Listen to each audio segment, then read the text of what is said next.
कल जो हुआ भैया, क्योंकि हम लोग को विश्वास था कि कि हम लोग अगर पूछेंगे उनसे कोई जवाब तो जवाब हम लोग को मिलेगा, लेकिन कल जिस प्रकार से हमें वो जवाब अपना दे करके असंतुष्ट किया। मतलब हम जो भी जवाब पूछे उनसे, जो चाहे वो मेरिट के बारे में हो, चाहे वो इतना बार मेरिट कैसे बनता है, चाहे वो जो है हम लोग को मेरिट से बाहर निकाले कैसे, किस आधार पर निकाले, आप मार्क क्यों नहीं शो किए, मतलब इतनी सारी जो भी क्वेश्चन होती है हम लोग पूछे उनसे, तो उसने जो है उनका जवाब मतलब हाँ कि नाम में जवाब उन जो है मतलब जवाब उसका देने का कोई तरीका ही नहीं था।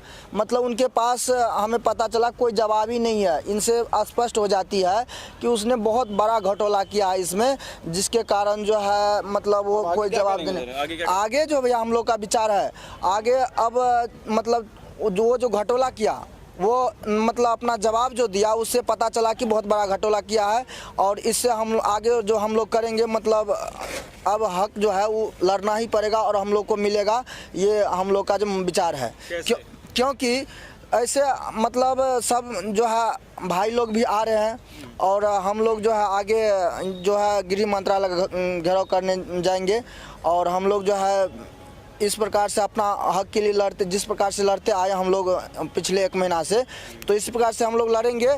और वो जो कल जो हम लोग को बयान मिला वहाँ से, वो मिला कि हम यहाँ पर जो है कुछ नहीं कर सकते, जो भी सीट बढ़ाना घटाना होता है वो गृह मंत्रालय के हाथ में है।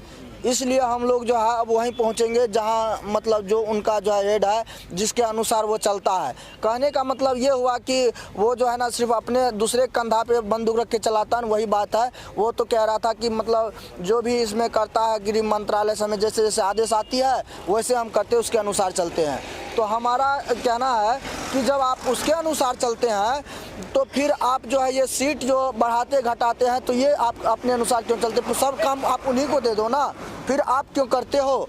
आप वैकेंसी निकालते हैं कि जब आप मतलब आपका इनडायरेक्ट रूप से आपसे कोई करवाता है तो आप डायरेक्ट रूप में उनको दे दो, फिर आप क्यों करते हो? हम लोग का सर ये कहना है, और सभी भाई मतलब जो भी है यहाँ पे, और मैं सभी से कहना चाहूँगा कि और भी भाई आ जाओ, और हम लोग जो है बराबर हक के लिए लड़ रहे हैं। यही बात मैं लगातार आपसे बोल रहा हूँ कि जो लोग कमेंट में नीचे लिखते हैं कि एसएससी जीडी को ज्वाइनिंग दे, असम से लिख रहे हैं, तमिलनाडु से लिख रहे हैं, वो दिल्ली आए, संख्या बढ़ाए, क्योंकि जब तक संख्या नहीं बढ़ेगी आपकी बात सुनी नहीं जाएगी।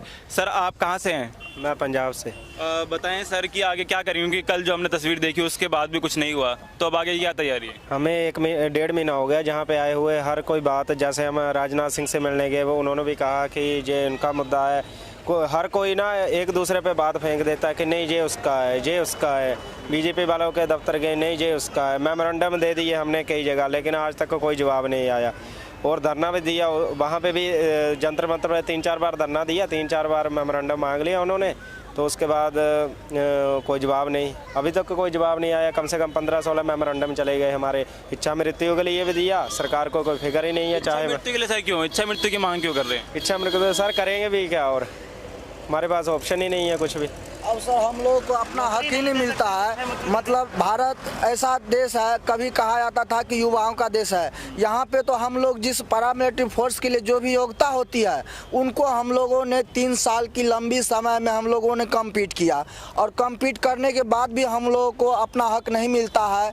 और हम लोग इस प्रकार से अपना हक के लिए दिल्ली जैसे राजधानी शहर में भटक रहे हैं दर दर, और सभी मतलब जितना भी मंत्रालय है, जितना भी सरकारी है ऑफिस है, सभी जगह हम लोग जो मेमोरेंडम के माध्यम से अपना जो आवाज़ पहुंचा चुके हैं, और बराबर सोशल मीडिया के माध्यम से भी हम लोग अपना आवाज़ पहुंचा रहे हैं, और कोई सुन करके भी हमारी आवाज़ को सरकार अनसुनी कर रही है। मैं झारखंड से हूँ। सर क्या लग रहा है, क्योंकि अब क्या करेंगे आगे, क्योंकि आप तमाम बार हर जगह हो आए, गृह मंत्रालय हो गए, संसद चले गए, जंतर मंतर प्रदर्शन कर दिया, एसएससी हेड ऑफिस के सामने प्रदर्शन कर दिया, अब क्या करेंगे? अभी हम लोगों ने कल एसएससी पास धरना दिया, वहाँ से हम लोग के आश्वासन रिपोर्ट मिली कि आप लोगों की वैकेंसी थी, है ना, जिसमें से आपका 60,210 वैकेंसी थी, जिसमें से 54,000 लमसम फिल कर दिए गए हैं। इसमें अवेलेबल बच्ची अभी 4,000 सीट। उन्होंने बोला कि हम यहाँ से हम एक उन लोग का कार्यकर्ता है ना, जो हम लोग को बुलाया जाता है हम लोग करते हैं। पहले सीट बढ़ाने के लिए बोला गया, हमने सीट बढ़ाया, फिर घटाने के लिए बोला, मैंने घटाया, है ना। तो हम लोगों ने जवाब मांगा, उन्होंने बोला कि हम नहीं कुछ कर सकते हैं, आपका जो करेगी गृह मंत्रालय करेगी। तो हम लोग यही है अब कि अब हम लोग गृह मंत्रालय पास जाएंगे, वहाँ पे धरना देंगे, वहाँ पे अपनी मांग मांग रखेंगे, जो घर है ना। एक सवाल और सर, क्योंकि आप एक महीने से यहाँ पे दिल्ली में घूम रहे थे, उसके बाद अब आप 3-4 दिन से यहाँ गाज़ीपुर बॉर्डर पे हैं, क्या व्यवस्था गाज़ीपुर बॉर्डर पे है सर?